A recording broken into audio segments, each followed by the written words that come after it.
The gulls were already losing the daylight when the school children filed up the gangway at Piraeus, jackets zipped, notebooks in bags, eyes on the harbor lights and the ship for roads.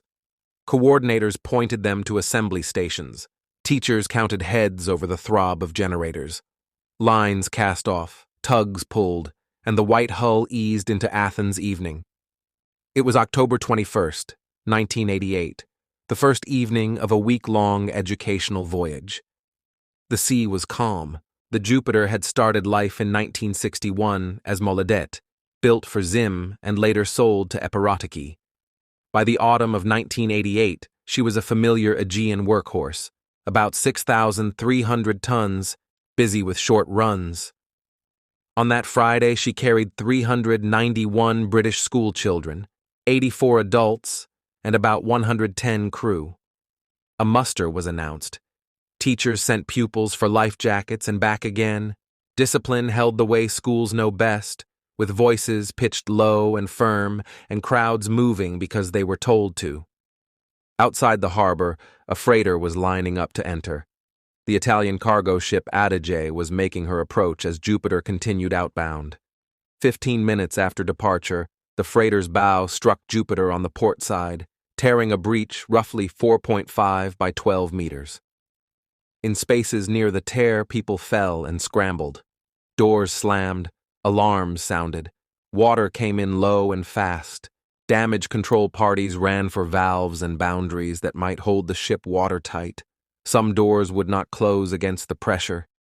It looks like teachers counting twice and then again, like children gripping rails that feel suddenly slick, like crewmen shouting in Greek and English to get to the stations on the promenade deck. A steward sprinted with a first aid box and vanished in the crush. Dishes skittered across galley floors. Somewhere near the rupture, a sailor went missing. On the bridge, the order went out to prepare to abandon ship. The list grew in slow clicks, a degree, then two, then more. Mayday calls drew everyone within earshot. Tugs cast off, a second cruise ship altered course. The Coast Guard sounded general response. From shore, binoculars picked out the scene. One ship low at the stern, one ship idling with paint scuffed on the bow, and between them a weather of small boats. Inside Jupiter, the temperature dropped as doors opened to the evening, and seawater climbed past the boot top. Teachers moved their groups toward the stair towers and counted again. Tour reps tried to keep pathways clear, herding them past shaken passengers frozen in place by the noise. On the promenade deck, some lifeboats swung out and boarded. Others could not be worked at the angle. Rafts went over instead. Pupils were told to keep hold of sleeves. A sailor tied on with a heaving line and worked the gap between boat and hull as if he had done it every day of his life. A ladder rattled against paint. Hands reached from a tug to pull a line of teenagers down one by one. The water was cold enough to tear breath away from those who slipped. Engines idled and surged as small craft pressed in and then backed away to keep from being stamped flat. The ship's electrical system fought as long as it could. Pumps ran, lights stuttered, a few cabins kept power while others fell dark. But the hole was too big, too low. 30, then 40 minutes after the collision, Jupiter gave up her balance. The stern sank, the bow reared, and the ship slid under in 82 meters of water, less than a nautical mile from the harbor entrance. Where she had been, the surface went briefly smooth and then wrinkled again under the wakes of boats still searching. Numbers can look merciful. Only 4 lives were officially recorded lost: a pupil, a teacher, and 2 Greek crewmen. About 70 were treated for fractures, hypothermia, deep cuts. One teacher, Bernard Butt, died while pushing pupils toward safety. Survivors would say they owed their lives to his insistence on order. Dozens of children were hauled from rafts and gangways by tugs, fishing skiffs, and a passing cruise ship. On the quay, teams wrapped them in blankets, wrote names and schools on clipboards that never quite matched the bodies standing shivering in front of them. Investigators from Greece and Italy opened parallel cases. Each side argued the other had failed the rules of the road. Chartlets were drawn, timings reconstructed, bridge orders parsed. Back in Britain, some schools changed plans, and others sent wreaths. Survivors flew home to interviews they barely remembered giving, to suitcases that smelled of diesel, to assemblies where head teachers chose words carefully and still came up short. In Athens, the captains faced courts. The case ran nearly 8 years and ended without the kind of answer families had imagined would make sleep easier. The children were already older. The ship stayed where she fell. In 1999, after a small earthquake rattled the area, oil began to seep from the wreck and stain the water. A 43-day operation pumped it out to spare the coast.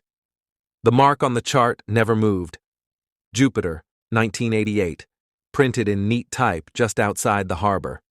Divers spoke quietly of a vertical wound on the port side and corridor doors hanging in water still as night. Above, ferries cleared the breakwater at dusk and laid a straight wake over the spot. For the children, the timeline didn't end with the buses and flights home. Psychiatrists later studied the group, one of the largest adolescent survivor cohorts at the time, and found stress patterns that lasted far beyond the bruises.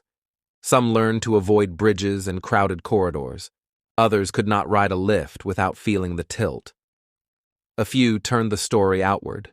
Memoirs, school assemblies, a book of testimony. Teachers who had shepherded lines of pupils in life jackets kept doing roll call in their sleep, and in staff rooms, a stapled photocopy of a Greek harbor stayed on corkboards for years, not a warning to be afraid, but a reminder to know the exits, count the heads, and read the muster card. The wreck is still marked on charts. Jupiter, 1988, just over a mile from the harbor entrance, a caution where large events happened fast. Each time a ferry clears Piraeus at dusk, it passes within sight of the place. Passengers lean on rails and look at the breakwater and the hard line of the city. Most never know that a ship that began in Haifa and ended in Athens lies level on the bottom, cabins aligned like a hotel with no guests. Clocks stopped at the minute the current took the power. What the sea did not keep were the changes that followed. Rescue plans were amended. Training was sharpened for mixed-language crowds. Port approaches were reviewed with an eye on complacency close to home. In Britain, a survivors network compared notes across decades and found the same themes. Orders barked clearly can travel through panic. A practiced muster beats improvisation. Adults who lead will lead all the way to the end of the gangway. On October 21st, 1988, a calm evening cruise became a race against list and cold.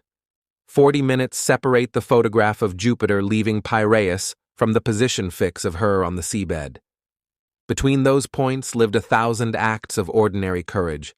You can count the lives lost on one hand, and you can fill a hall with the lives changed.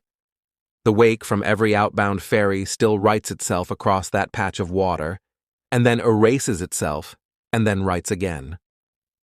Thank you for listening to The Sunken Ledger. Subscribe for more true stories from the depths.